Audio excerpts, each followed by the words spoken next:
Shubor nakaslem jong unongsan Hima. Menteri Rangba ke Jela Conrad kongkel sangma ulaong.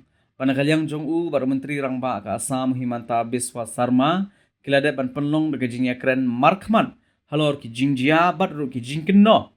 Bat kum kinong elam kilarai ban shna de joint committee ha ke baki breu jong ki artli ki sorkar kinadon lang bat ki ban pej benya bat bisharu halor ki jing smuknya ki balapun sngow de Assam. Conrad ula pentip ru pa ya kajinya keren ke babot bat ke sorkar Assam kan long ha katayo banwan bat nalor ki ei ki baka Assam kalapun sngow kini ki arjela kenya keren ru halor ki weipat ki benta jong ki kam ki badai ban pendem.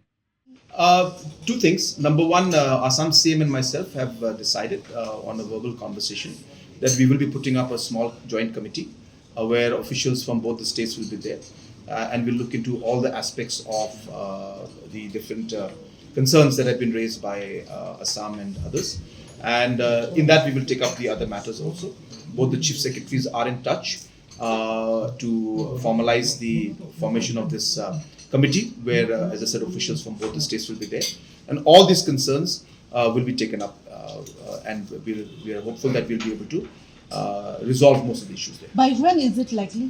Well, we received after my discussion, we have received official communication in the last, I think, about 3-4 days' time, at the beginning of this week or last week, I can't remember. And we're hopeful that maybe within a week's time, this committee should be. Sir, last question from me. From everybody. From Yes. Yeah, thank you so Yes. much.